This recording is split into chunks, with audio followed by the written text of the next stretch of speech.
Kevin was 71 and lived a simple life on the quiet east side of Las Vegas, a retired maintenance man who kept his tools oiled, his shoes by the door, and his promises on time.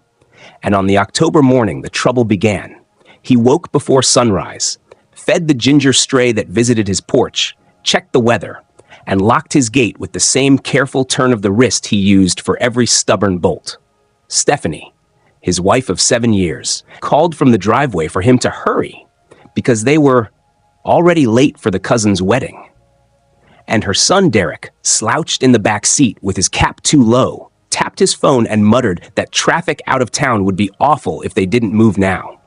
So Kevin slid into the front passenger seat with his small overnight bag on his lap, thinking about the gift card he had tucked in his wallet for the bride, and the little speech he had practiced in case anyone asked how he and Stephanie were doing.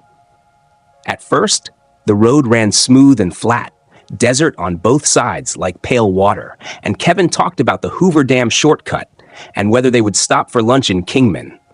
But Stephanie only said, "We'll see." And Derek kept snickering at private messages. And after a while, Kevin noticed the quick looks they traded in the rearview mirror, the way their whispers dropped when he turned his head, the way Derek mocked an old radio song he liked, and Stephanie laughed a little too hard, and he told himself not to be thin-skinned. Not today, because families can be noisy and strange on road trips. They crossed the state line, and the air turned sharper, and when Stephanie asked if he wanted coffee, Kevin said yes. Please. And she pulled into a gas station where the wind ran like cold water across the lot, and a lone flag snapped against the pole.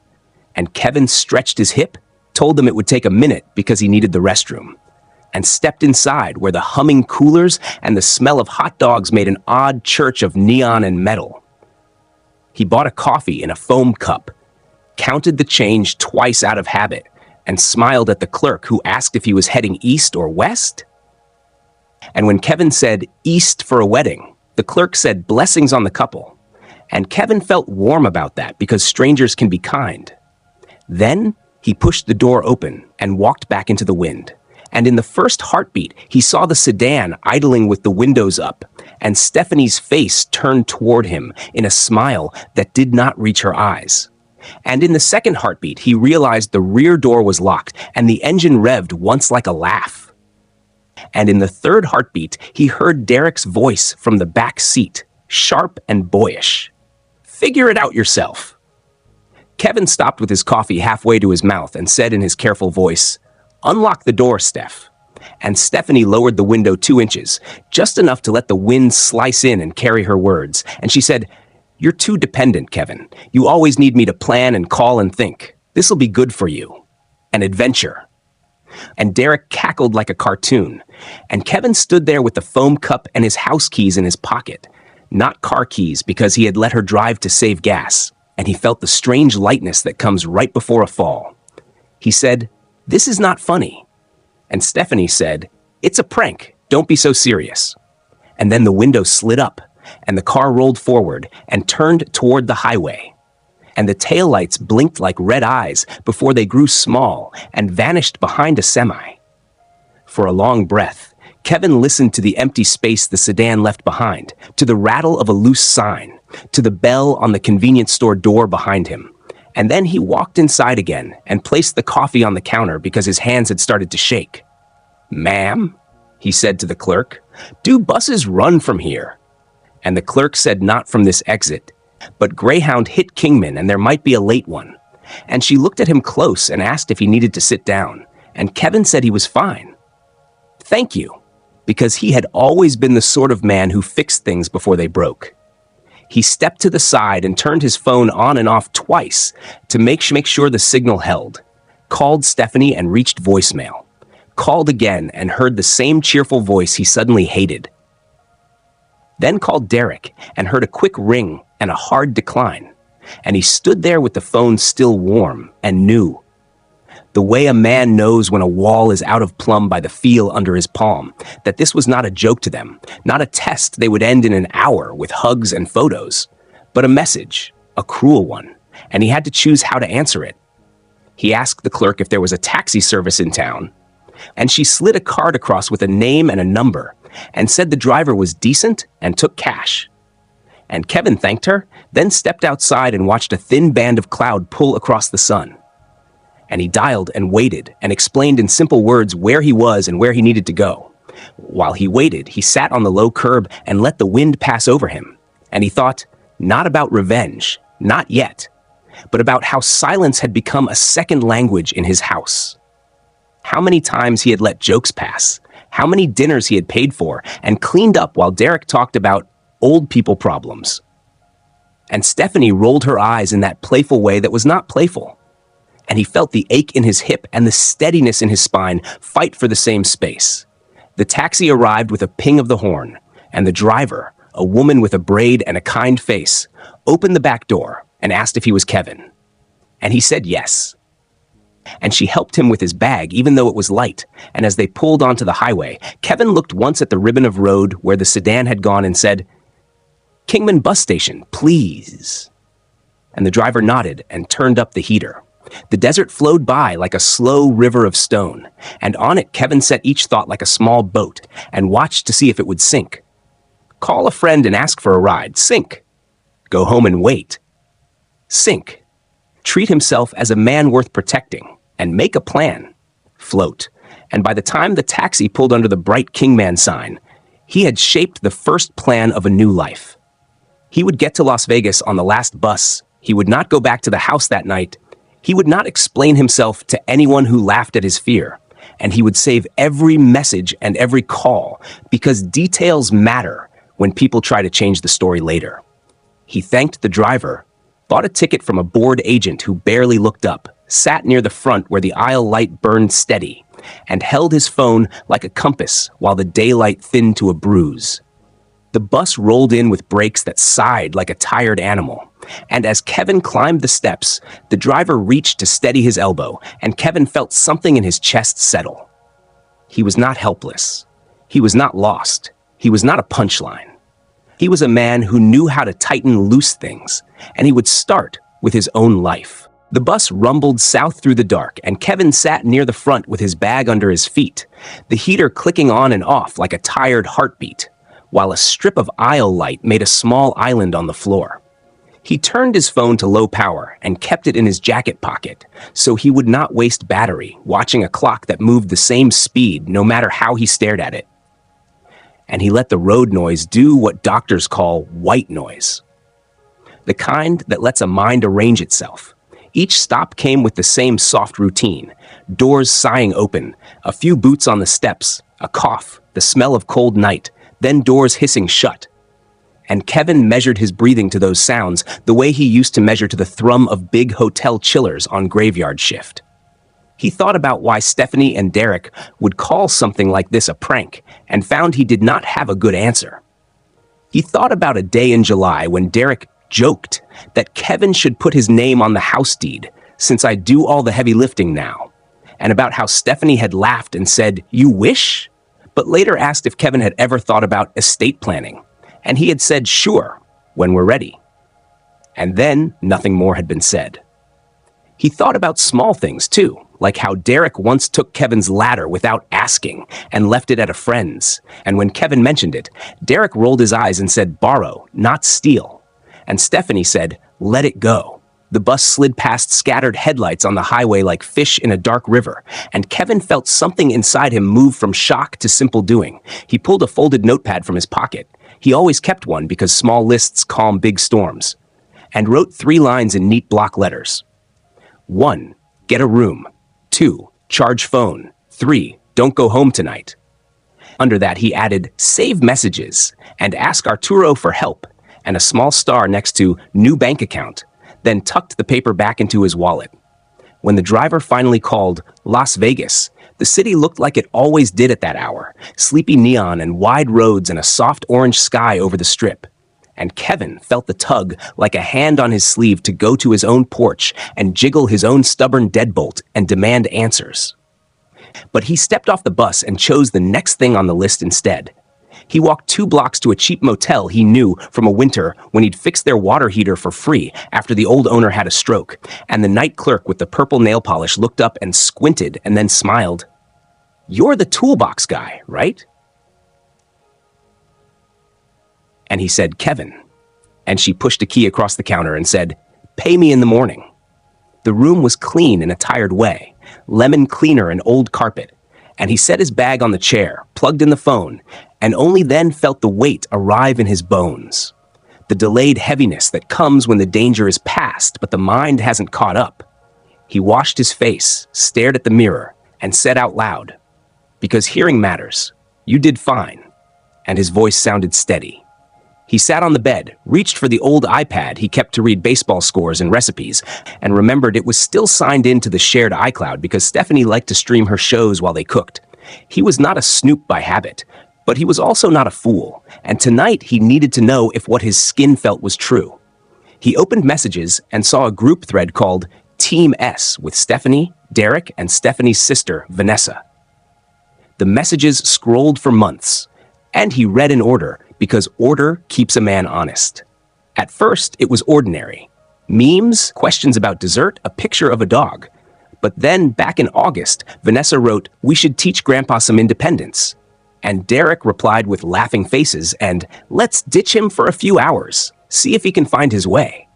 And Stephanie typed, "You two are terrible, but also kind of hilarious." Then a series of logistics about which gas station by the highway had easy exits and fewer cameras. And then, last night, a selfie from a bar in Kingman with Stephanie hiding her grin behind a drink and Derek wearing Kevin's blue ball cap, with the caption, "Freedom Night." Kevin's hands didn't shake. They went calm the way his hands did when a pipe burst behind a wall, and he had to shut off the right valve in the right order, or make a flood worse. He took screenshots, numbered them in the file names, and emailed them to himself and to a brand new address he created with his initials and an old year no one would guess. He saved the voicemails from Stephanie he had not listened to yet, forwarded them too, and then set the iPad face down on the bed like a tool he had used and needed to wipe clean. The mystery was less why they had done it. Cruelty rarely has a good why. Than what he would do next. And that felt, for the first time since the wind hit him in the gas station lot, like a problem he could solve. He wrote the next morning's list on the motel's notepad. Credit union when it opens. Change phone number. P.O. box. Call legal aid. Ask Joy at the senior center for a referral. Tell Elaine I'm safe. And folded the paper into his wallet. He thought of his daughter, Elaine, and her calm way of asking questions, and felt a pinch of shame for not calling sooner. But he also knew the difference between moving fast and moving right. He lay down without turning on the TV, set an alarm, and fell asleep with the easy heaviness of a man who has a plan. At dawn, he woke to the sound of a housekeeping cart rolling past and made coffee with the tiny machine. The city outside was pink and quiet. He paid the clerk and thanked her by name. The badge said Marisol. And she said, "Come back if you need a place," and he nodded. He walked to the little diner across the street and ate eggs and toast at the counter. And the waitress did not ask questions, just topped off his mug twice and slipped him a free slice of banana bread. "Because you look like a man who fixes things." And he laughed for the first time since the highway and said, "I try." After breakfast, he crossed to the credit union he used years ago when he first came to Las Vegas with a toolbox and a promise to himself. And he opened an account with his own mailing address at a P.O. box he rented 2 doors down. He took his time, read each form, asked the teller to explain the parts that had changed since his last visit, and left with a folder and a small sense of ground under his feet. Before lunch, he stopped at a phone kiosk, changed his number, and had the clerk set the old phone to forward voicemails to email. He bought a cheap second handset as a backup and felt lighter. When he stepped back into the sun, the day felt like a clean workbench, everything laid out where he could reach it. He turned a corner and almost bumped into Arturo from the auto shop, the neighbor who had once shown Kevin how to rebuild a carburetor just for fun. And Arturo said, "Hey, Mr. K, you okay?" And Kevin looked him in the eye and said, "Not yet, but I will be. Can I borrow your back room for a few days?" And Arturo said, "Mi casa es tu casa," like it was a simple thing, By mid-afternoon, Kevin had folded his few clothes into a plastic bin by the cot behind the roll-up door, eaten a bowl of Arturo's wife's soup that tasted like home, and taped his list to the wall above the desk. He sent a single text to Elaine. "I'm safe. I'll call Sunday. New number. Love you." And when her reply buzzed back, "Love you too. I'm here," he let the phone rest. Outside, the shop compressors hissed and clicked, and in that steady noise, Kevin felt the shape of his life return. Not the old shape, but a good, true one he could build with both hands. Kevin spent the first full day back in Las Vegas moving slow on purpose because rushing breaks more than it fixes, and he made a rhythm inside Arturo's shop that felt like safety. Sweep the back room, lay out his small bag on the cot, tape his list to the wall, check his new phone settings twice, test the backup handset, and then sit at the little desk and sort what he knew from what he guessed. Facts first. He had money for a few weeks, a friend with a spare cot, a PO. Box key in his pocket, a new number that only 3 people had, and hard proof that Stephanie and Derek had planned the gas station abandonment and bragged about it afterward. Guesses second. Maybe they wanted to scare him. Maybe they wanted him to look confused in public so they could tell people he was slipping. Maybe they wanted to push him out of the house without saying those words out loud. The iPad still sat in his bag, and when he opened it again, he saw more than the group chat. He found calendar entries he had never seen, reminders labeled estate review, and title check with a firm's name he didn't recognize, and an old email thread where Derek asked a buddy if adding a name to a deed is hard if the old guy is stubborn, which made Kevin's jaw go tight because it fit too neatly with the way July's jokes about the house had felt. He forwarded everything to his new email. And then, because he believed in double measures like he believed in double knots, he copied the files to a cheap thumb drive Arturo kept in a drawer for car manuals.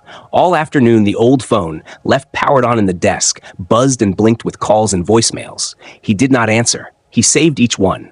The early messages sounded puzzled. "Where are you, Kevin?" Then thin and scolding. "Stop being dramatic." Then sugary. "Let's talk. I miss you." And finally sharp.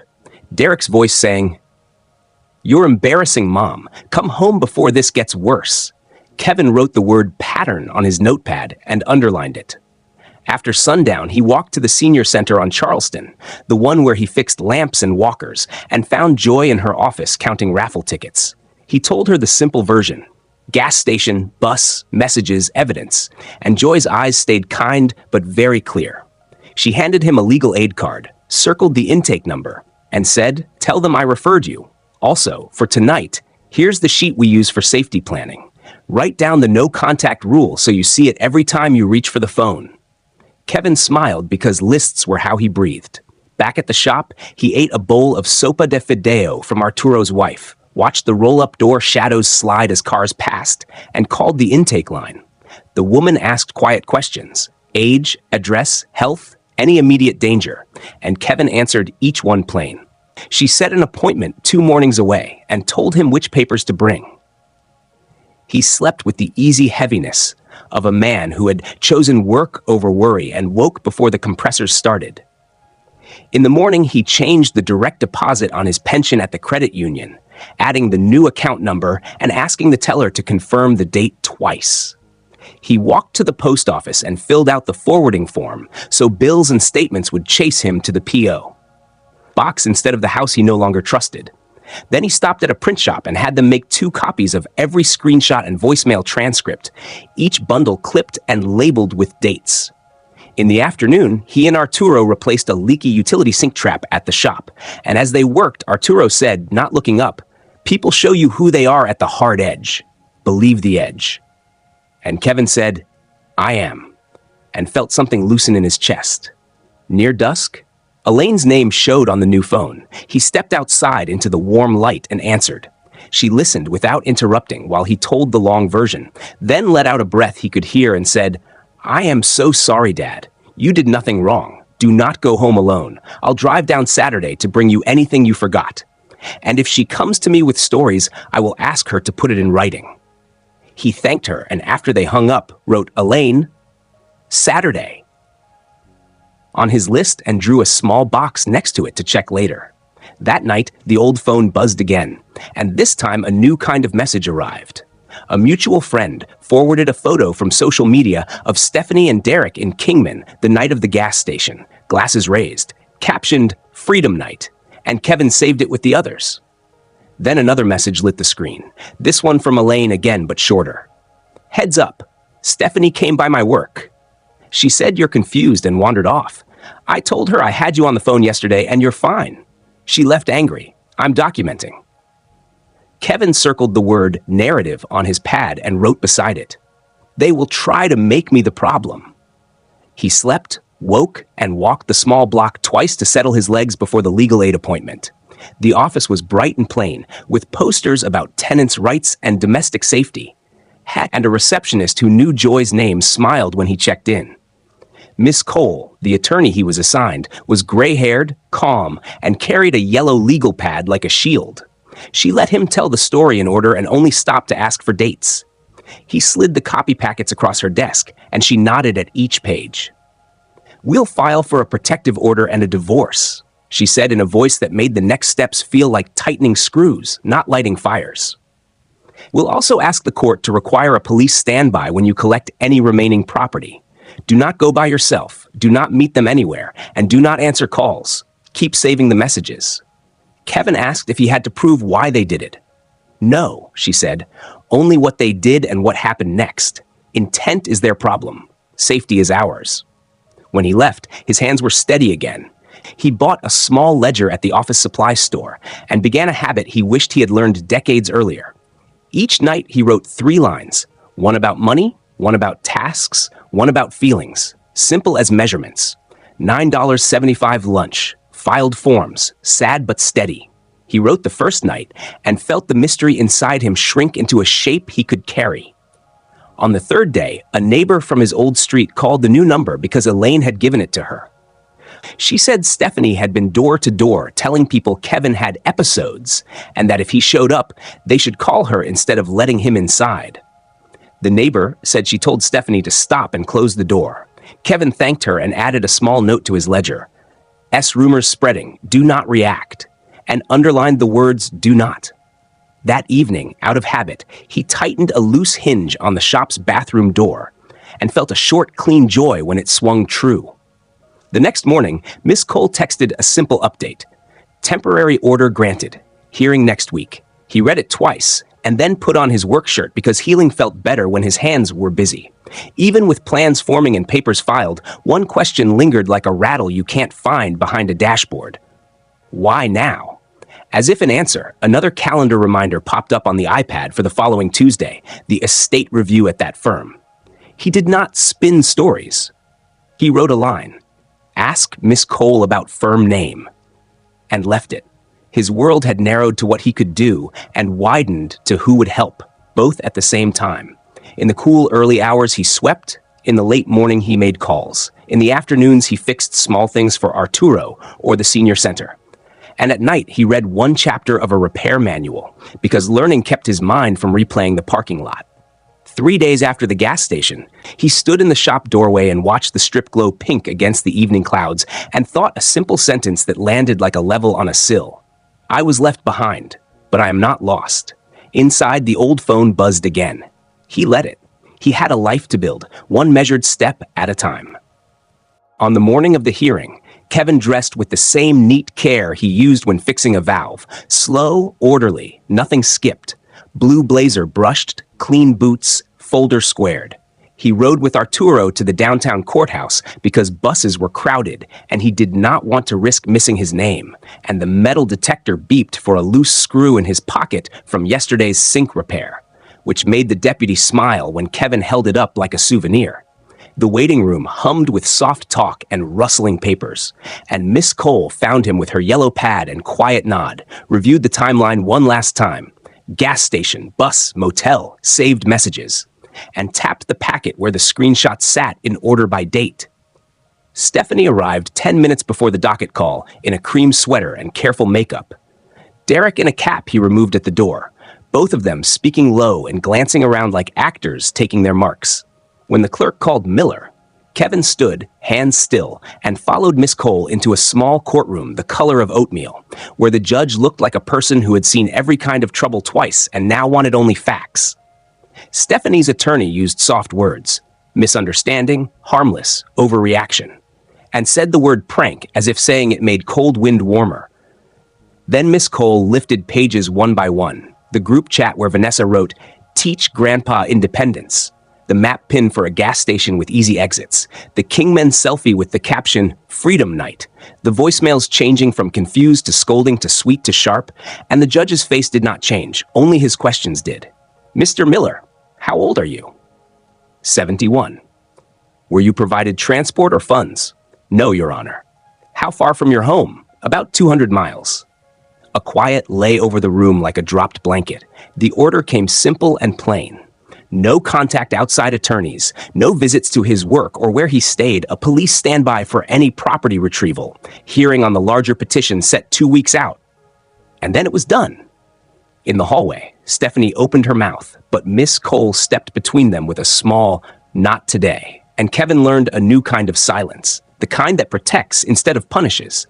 Outside in the sun, he stood with Arturo by the truck and breathed as if his ribs had been tightened to the right torque at last.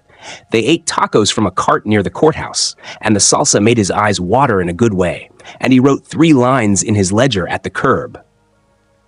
Court, temp order granted, relief like shade. Next, property pickup. Then tucked the book away and went back to the shop to wait for the scheduled retrieval with a deputy 3 days later. Those days held small tasks that steadied him.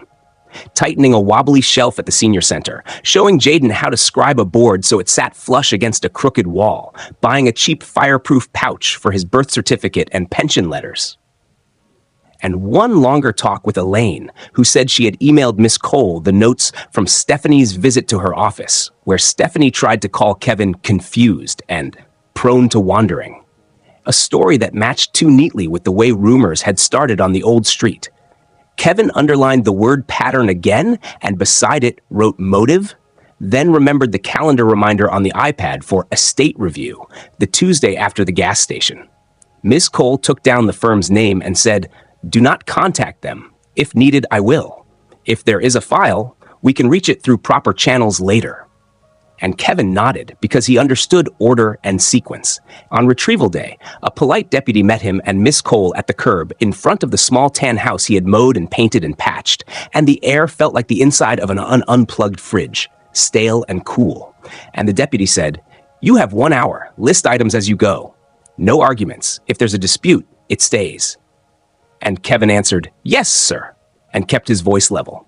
Stephanie stood in the doorway, arms folded, eyes hard.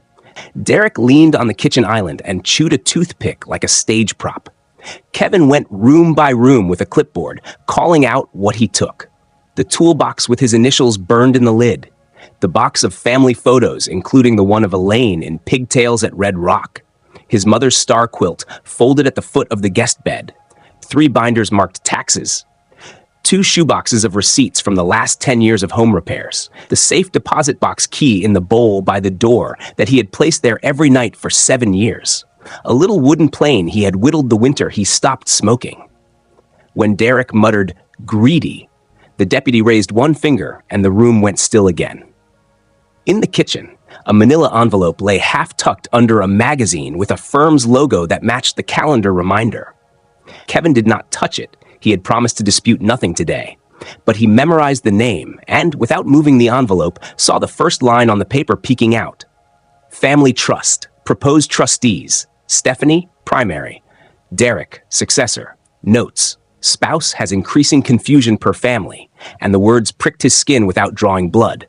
He took his own file boxes and left the paper where it was, because the right way is slower but stronger, and walked the rest of the hour with his list like a plumb line. When the deputy said, "Time," Kevin signed the inventory sheet, thanked him, and stepped into the sun with the quilt over one arm and the toolbox under the other. In the truck, he set the toolbox down and let the quilt lie across his lap, and for a moment, he let his eyes close and felt both loss and relief meeting in the same small space under his ribs. Back at the shop, he and Arturo carried boxes to the back room, and Kevin labeled them in tidy letters, photos, tacks, tools, papers, and slid the fireproof pouch onto the highest shelf. He opened the tax binders to see what was there and found, tucked into the latest year's pocket, a printed intake form for the same firm with boxes checked in neat blue pen.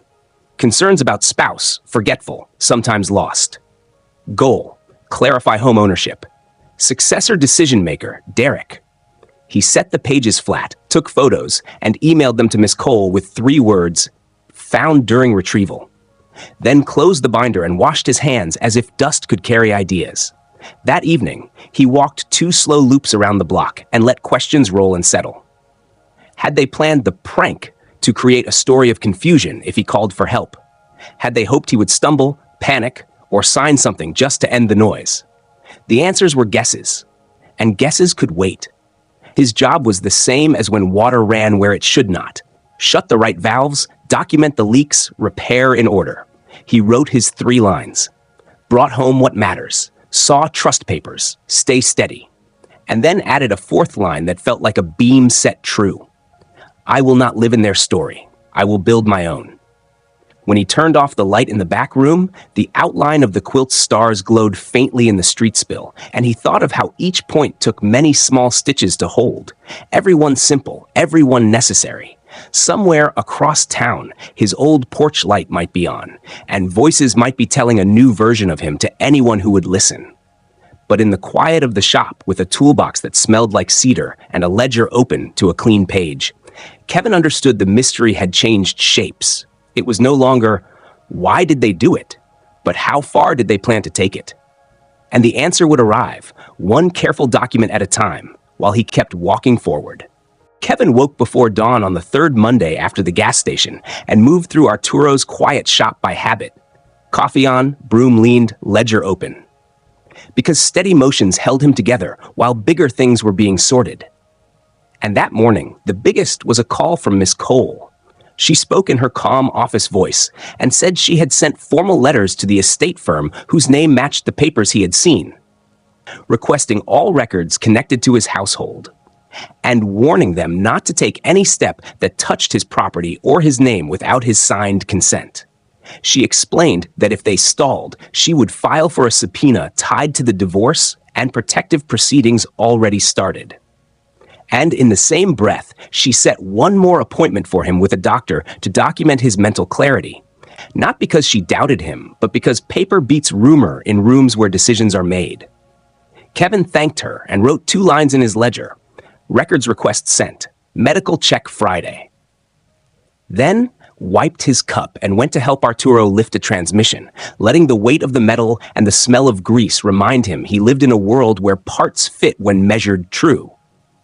By mid-morning, the old phone in the desk buzzed again and again with new voicemails from Stephanie and Derek. The tone shifting like weather, confusion, sweet reason, scolding, and even a threat about lawyers who will make you sorry. And Kevin did what he had learned to do. He did not answer. He saved them all. He labeled each one with the date and the few words that told its temperature. After lunch, he walked to the post office and found a slip for a certified letter, which turned out to be a concern report. Someone had filed about him wandering near Fremont Street 2 weeks earlier. And the moment he saw the language, he understood the shape of the story they were building. So he took the reports straight to Miss Cole's office and left a copy at the senior center for Joy's file. Joy squeezed his hand and said, "People try to build a case by telling the same lie many times. We build truth by writing it down once." Well, and Kevin smiled because it sounded like carpentry. True lines, clean cuts. That evening, Elaine called to say Stephanie had come by her workplace again with a printed timeline of Kevin's supposed episodes. And Elaine, who had a spine like rebar under her kindness, had asked her to email it if she believed it. When Stephanie refused, Elaine wrote her own note about the visit and sent it to Miss Cole. Kevin stood outside under the pink Vegas sky, listening to his daughter's clear voice, and felt the mystery inside him shrink from, "Why would they do this to me?" to, "How can I keep myself safe and steady?" Friday, He took the bus to the clinic Miss Cole recommended, answered the doctor's questions in plain sentences, counted backward by sevens, drew a clock face that looked like a clock, and named the governor and the street he was on. The doctor wrote notes, asked if Kevin had felt depressed or confused, and Kevin answered honest. Sad sometimes, yes, confused, no. And the doctor nodded and promised to send a letter the court would understand. Kevin left the clinic lighter, stopped at the copy shop to make 3 more sets of the growing file, and walked back to the shop with the steady gait of a man who had chosen a road and was staying on it. That afternoon, the estate firm finally replied to Miss Cole with a careful letter that said they could not release some records without client consent, but enclosed non-privileged materials. And inside that packet was the intake sheet he had glimpsed at the house. Boxes checked for clarify title, consider family trust, a note that the spouse sometimes forgets appointments per family, and a list of next steps that included suggest medical evaluation and bring spouse to sign when ready. Miss Cole phoned him as soon as she read it, and her voice held the quiet satisfaction of a person who sees a plan in daylight. "Mr. Miller," she said, "notice that they never met you, that all of this is based on third-hand claims, and that bring spouse to sign means they knew they needed your hand. This helps us. It shows the story was being told about you, not by you.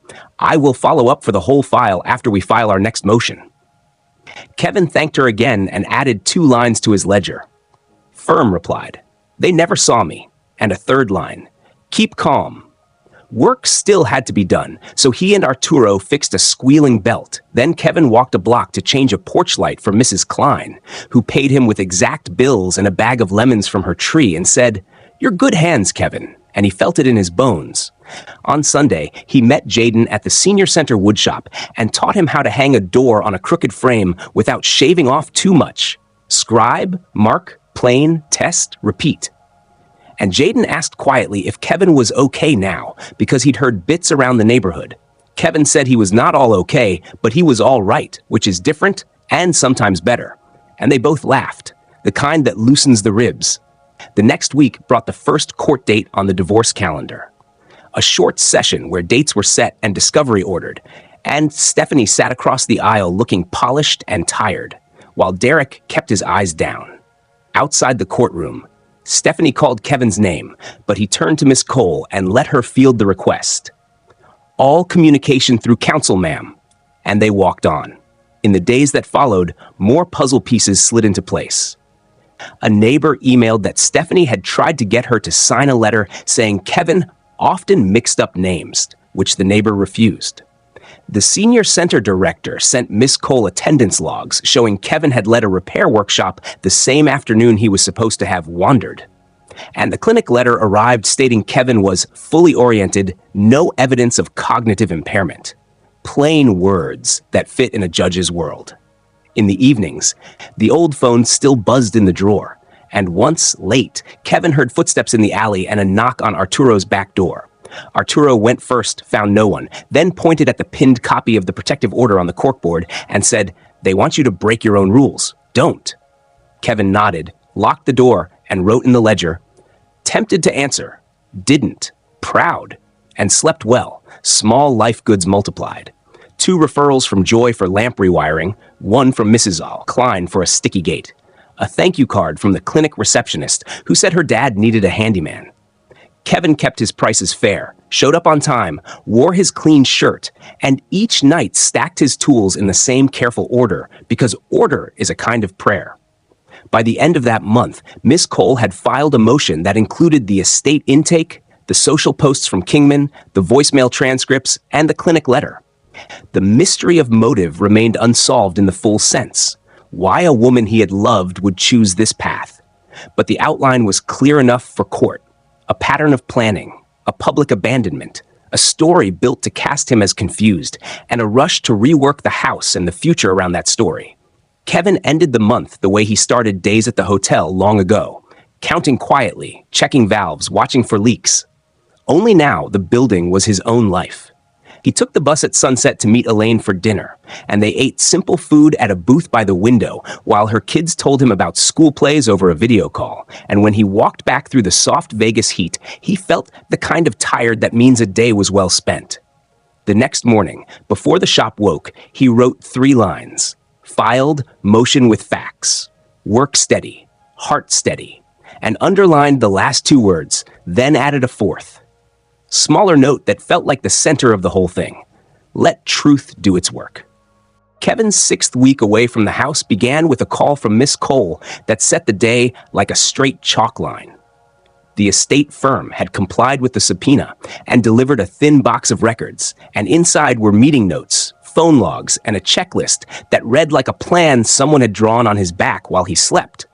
She asked him to come by at 9, so he arrived early, ledger in pocket, and sat across from her while she laid the pages in a clean row. First, a phone log showing Derek as primary contact, then an intake where Stephanie was listed as client, then a bulleted page titled Objectives with neat squares ticked. Clarify title, draft durable POA, consider family trust, and under strategy, a line that pinched the air in the room. Document spouse's confusion, collect statements from family friends, create concrete example if necessary. Note, travel incident. Miss Cole tapped that last line with the end of her pen and said, very even. This explains the timing, Mr. Miller. Not the why in their hearts, but the why on paper. We will file this today. Kevin felt the odd calm he used to feel when a high-pressure pipe stopped rattling because the right valve had finally been found. Anger would only shake his hands, so he set it aside the way he set aside a bent screw. Out of service, not forgotten. Miss Cole explained the next steps in slow, clear pieces. A motion to include these documents in the divorce and protective cases, a request for sanctions if the court saw fit, and a notice to Adult Protective Services to correct the concern report on record with the clinic letter and the court's orders. She asked again about safety, about any visits or drive-bys, and he told her about the late knock at the shop and the pinned order on the corkboard. She nodded and said, "Good. Keep calling me first." On the way back to Arturo's, he stopped at the copy shop and made 3 more sets because paper has a way of walking when people are nervous, and he labeled each bundle with a date and a short note. Strategy page, POA draft, Derek call list. Then he went to work because work keeps the mind from circling the same drain. He showed Jaden how to quiet a squealing belt with a straight edge and a pry bar, talked him through the safe way to support a car when the jack points are rusted, and reminded him that patience is a tool you can hold. After lunch, Adult Protective Services called. The worker's voice was careful, the way people speak when a file can cut 2 ways. She said she had reviewed the new documents Miss Cole sent and the clinic letter, and she would close the case as unfounded. Kevin thanked her and wrote 1 line in his ledger. APS closed, unfounded, and under it added a small note that felt like breath. Truth holds. That evening, Elaine arrived with a cooler of food and 2 grandkid drawings for his wall. One of a house with a smiling man and a cat labeled Kevin, even though he owned no cat. And they ate at the little metal table behind the shop under a string of bulbs Arturo hung for late nights.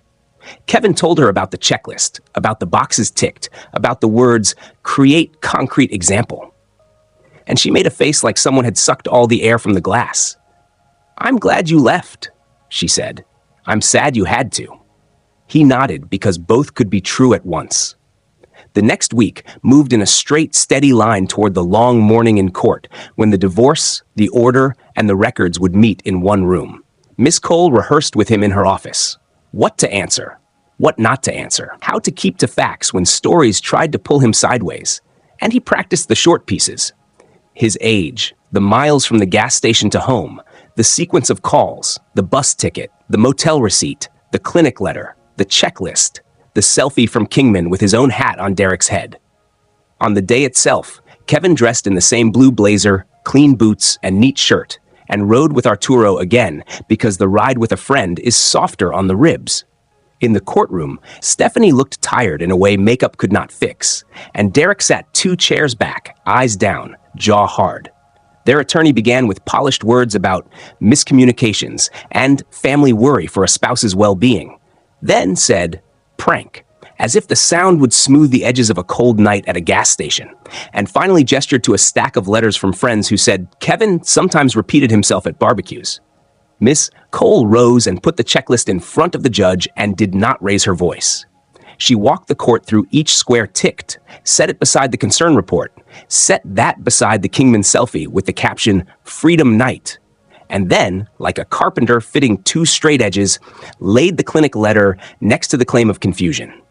She finished with the calendar reminder, estate review, 2 days after the gas station, and the intake form with bring spouse to sign when ready, underlined in neat blue ink. The judge did not scold or sigh. He simply asked the only questions that mattered. Mr. Miller, did you consent to any estate changes? No, Your Honor. Were you provided safe transportation when left 200 miles from home? No, Your Honor. Do you wish contact outside of counsel?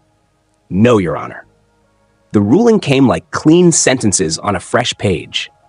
Divorce granted, assets divided per statute with the house sold and proceeds split, no spousal support to either side, protective order made permanent for a year with review after, and the court strongly discouraging any future third-party actions that claim to speak for Kevin without his signature. The judge added one more line that felt like a door closing quietly and well. This court finds no evidence of cognitive impairment and admonishes all parties to respect the respondent's autonomy. In the hallway, Stephanie took a step forward and said his name, but Miss Cole shook her head and they walked on. Outside in the sun, Arturo clapped Kevin once on the shoulder and said lunch, and they ate tacos at the same cart because good routines stitch new days together. Kevin wrote 3 lines at the curb. Final orders entered. House to be sold. Autonomy affirmed. And underlined the last phrase until the pen dug a little trench. The weeks that followed were busy in a clean way. A realtor handled the sale with emails to counsel. Kevin returned once with a deputy to pick up a box of old photo negatives and a tin of screws he had saved for years. He rented a small duplex in Henderson where the evenings smelled like cut grass and hot stucco cooling, put the grandkids' drawings on the fridge, and painted one wall a quiet blue that made the room feel taller. He wrote a simple ad on a card, Silver State Fix-It, no job too small, and taped it on the senior center board. Work trickled in, lamp rewiring, gate latches, a bookshelf that leaned like a traveler. And he showed up when he said he would, charged honest prices, and left things straighter than he found them. Jaden came by after school to learn how to set a hinge and how to carry a ladder without biting the wind, and Kevin paid him for his time because he remembered being 18 and counting dollars like bolts. At month's end, Adult Protective Services sent a closing letter stamped unfounded, and the clinic mailed a copy of the mental status exam to Miss Cole for the file. Stephanie's attorney sent one last letter reserving rights, which Miss Cole answered with a single page that said, "We will let the orders speak," and then the air around the case went quiet. And yet a small mystery stayed like a faint rattle behind a door panel. How much of the prank had been laugh? How much plan? How close he had come to waking at a desk with a pen in his hand and a line where his name should be. He did not chase that question. He oiled the hinge. He folded the quilt at the end of his own bed. He walked each evening at dusk around the cul-de-sac and waved to the same dog walker and the same mail carrier. And when he returned, he locked his door and wrote 3 lines, bank balanced, 2 jobs booked, heart quiet. Then added a 4th because some habits become handholds. Keep the rules that keep you safe. 3 years passed in a clean line, not because nothing hard happened, but because Kevin learned to stack his days like lumber, straight, dry, ready to hold weight.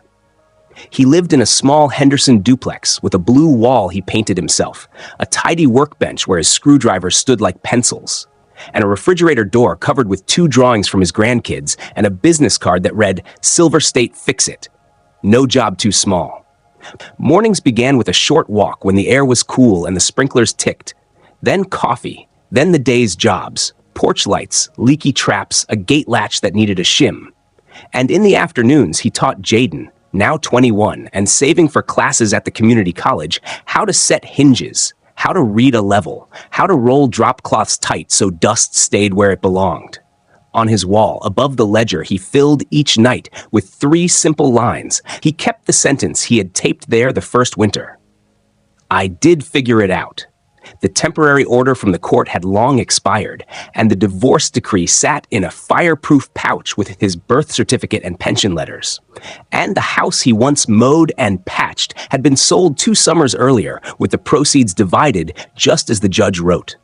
He did not look for Stephanie, and she did not reach him, at least not directly. If friends mentioned seeing her, he nodded and changed the subject. He was not cruel. He was simply done.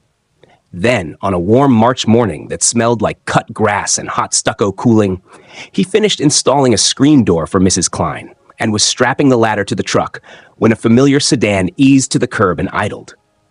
His hands tightened the strap one more click on instinct, and he looked up and knew the shape of the car the way a man knows the feel of an old wrench. Stephanie stepped out of the driver's seat, thinner, a little drawn around the eyes, a manila folder clutched to her chest. In the passenger seat, Derek stared at his phone, but kept glancing up with the same hard jaw Kevin remembered from court. The street sounds went on. Leaf blower, 2 doors down, a dog's bark, the soft rattle of a delivery van, while Kevin's heartbeat stayed steady in his chest, not fast like the gas station night, not slow like sleep, just steady, the way it goes when a man is busy and ready. "Kevin," Stephanie said, voice low, careful. "I've been looking for you. Someone at the senior center gave me your card. Please don't be angry at them. I asked a lot of people. I just wanted to talk." Kevin wiped his hands on a rag and stood by the open tailgate so the ladder and the truck were between them, not as a wall, but as a reminder that he was at work. "You found me?" he said, simple. "What do you need?" She glanced back at Derek, then stepped closer to the curb, not onto the driveway, and held the folder like a school project. "First, I wanted to say I'm sorry," she said, and the words came out flat at the edges like paper that had been folded and unfolded too many times. "I was wrong. We were wrong. I thought calling it a prank made it small. It wasn't small. Nothing I say can make it smaller." Kevin nodded once because an apology can be heard without being invited to set a table. "Thank you for saying it," he answered. "What else?" She swallowed and tapped the folder. "There's mail and some old photos that turned up when I moved," she said. "I put your name on the envelope when we divided things, but it was stuck behind a cabinet. Also," and here her eyes went to the driveway dirt. Then up again. "There's a form from the utility company with both our names on it from years ago. It's a rebate they finally processed. They sent it to my address. It says both signatures are needed to release it. I didn't sign. I brought it because I thought you should decide what to do. I know what it looks like handing you papers in a folder. I didn't come for that. I came because the date on the check will expire soon, and I didn't want to make a decision on your behalf." Kevin felt the old muscle memory of anger flex and then ease. The utility company, the slow refund, the dual names left over from a time when they paid bills at the same table. Those were all ordinary facts. Still, he had rules that kept him safe. "If there is anything to sign," he said, "mail it to Miss Cole. You remember her office. I don't sign things in driveways, and I don't meet about papers. Put everything in writing. If it's mine, I'll handle it through counsel. If it's yours, you sign. If it's both, the judge told us how to split things. That hasn't changed." Stephanie nodded fast, like she had rehearsed that answer and was relieved to receive it. She offered the folder across the ladder's shadow. Kevin did not take it. "Leave it with Mrs. Klein, please," he said, tilting his head toward the porch. "She'll put it on my workbench. I'm finishing here.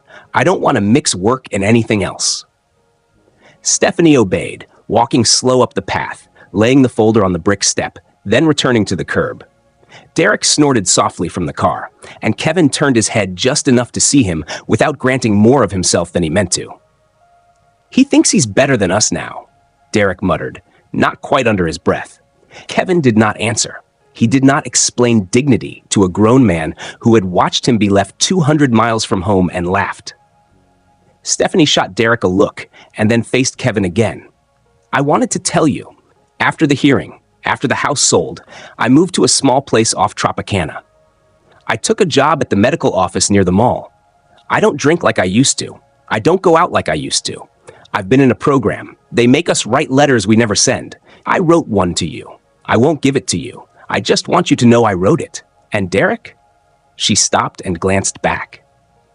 He's had a hard time keeping work. That's his story to tell. We don't ask you for anything. I'm not asking today.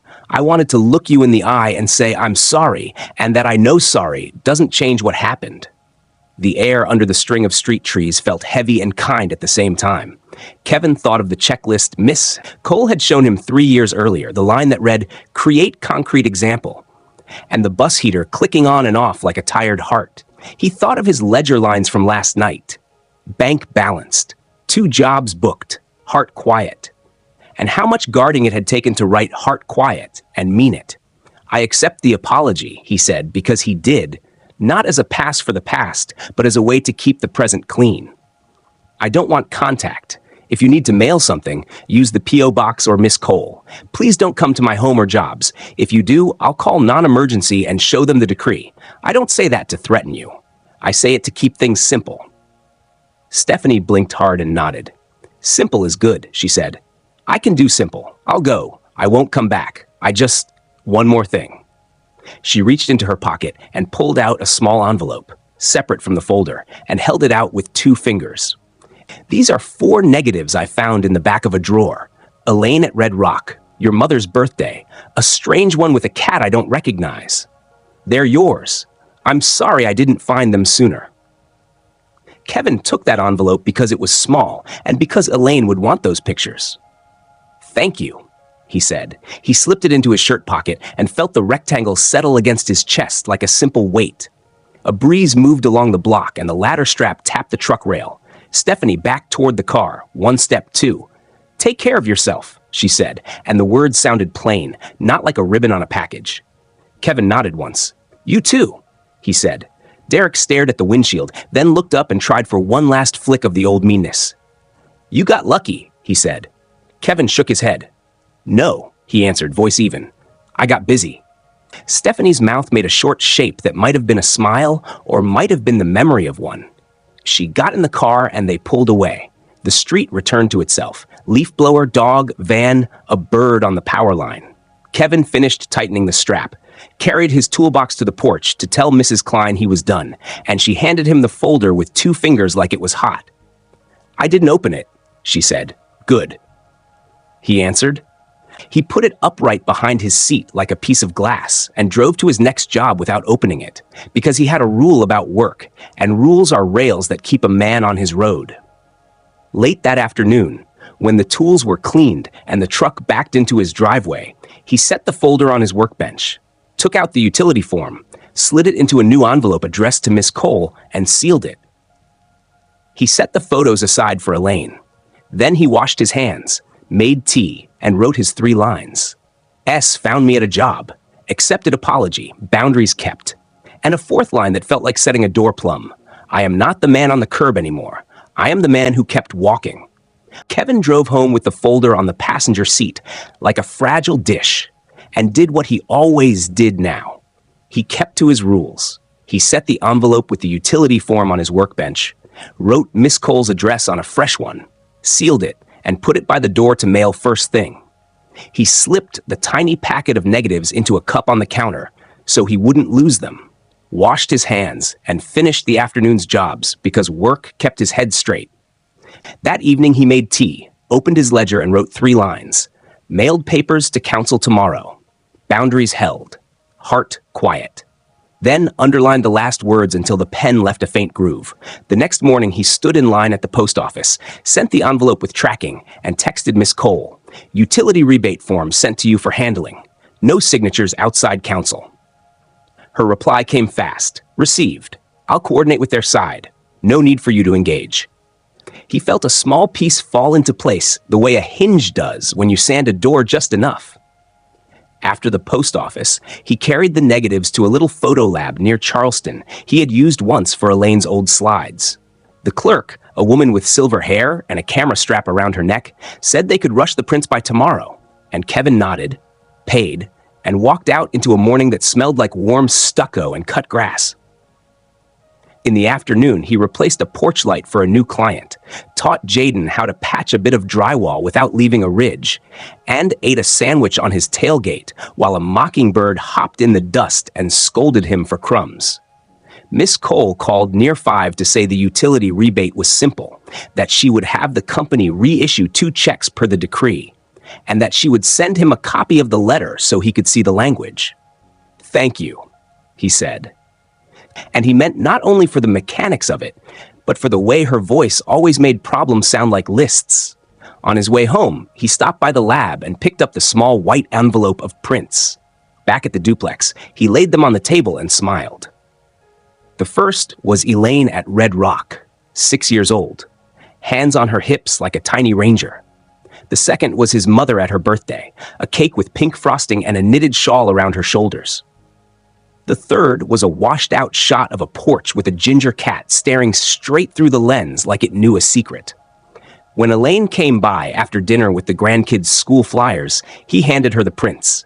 She laughed at her childhood pose, touched the picture of his mother, and squinted at the cat. "That's Snowball," she said, "the neighbor's cat that used to nap on your truck hood. You always kept a towel there so he wouldn't scratch the paint." And Kevin remembered the towel, the sun on the driveway, the way small kindnesses once felt like air you didn't notice until it was gone. They hung the Red Rock photo on his blue wall with a simple black clip, and the room felt more like a story and less like a stage. The next days were plain and good. Miss Cole's letter arrived confirming the split rebate. Mrs. Klein's gate latch finally behaved after he shimmed it twice. Jaden came by with news he had registered for 2 classes at the community college and would keep working with Kevin on the side. Joy at the senior center asked Kevin if he would teach a Saturday Fix-It Basics workshop, and he said yes, because sharing what you know is a way to keep it. The first workshop drew 8 people with wobbly lamps and squeaky drawers, and Kevin showed them how to listen for the place a thing wants to sit right. How to use a level and not be ashamed to check twice. How to walk away for 5 minutes when your hands get hot. He told a joke that made the room relax. And when the class ended, a man in a ball cap handed him a thank you card and a bakery gift certificate. On the back, someone had scribbled, "For the man who fixes things without making us feel small." And Kevin felt the note land in a place under his ribs that had been empty for too long. On Sunday, he took the bus to Boulder City just because he had told himself once he might. And he bought a cinnamon roll the size of his palm and ate it on a bench where the lake made the sky look wider. He watched 2 kids argue in that harmless way kids do about who saw the biggest fish. And he thought about how all the noise from 3 years ago had become small in the face of simple water and light. The mystery that had chased him, why they did it, still made a soft rattle now and then, the way a screw you can't see will buzz at a certain speed. But he didn't climb under the dash to find it anymore. He let it remind him to check his rules. No driveways, no surprises, no papers without counsel. One afternoon, a letter came from Adult Protective Services saying the file was not only closed but corrected to reflect the court's findings. He slid it into the fireproof pouch with the decree and the clinic letter and felt another clean click in the build. A week later, he got an email from Miss Cole, short and gentle, saying the estate firm had formally closed any matter that had used his name and that no changes had ever been made. He wrote 3 lines. Files closed. No changes. Autonomy affirmed. And felt the words settle like a level on a sill. Spring turned to early summer. The stray ginger Tom from the alley decided Kevin's porch was safe and began to nap under the workbench in the afternoons. And Kevin put out water, but not food, because he had learned the difference between kindness and creating need. One hot evening, Stephanie's envelope, forwarded by Miss Cole, arrived with a single page of the letter she had mentioned. Not the whole thing. Just 4 lines she had asked counsel to pass on. "I am sober now. I was cruel. I cannot undo it. I hope your days are quiet." He read it once, folded it once, and slid it into a plain file labeled Other People's Words, and did not open it again. He did not hate her. He did not forgive her into his life. He let both truths stand. On a Thursday, Jaden brought over a certificate from school and held it like a fragile plate, while Kevin clapped him on the shoulder and said, "You measured right." And Jaden laughed because he knew that was Kevin speak for, "I'm proud of you." That night, with the desert wind moving soft through the screen, Kevin turned off the lamp, looked at the Red Rock photo, the ledger on the table, The small blue wall that made the room seem taller, and felt a kind of peace that did not need witnesses. He had not returned to the house where he once lived. He had returned to himself. He wrote 3 lines. Jobs, steady. Family, steady. Heart, steady. And added a 4th in tidy block letters, a sentence he could leave on the wall for whoever came after. When they told me to figure it out myself, I did, one small true thing at a time.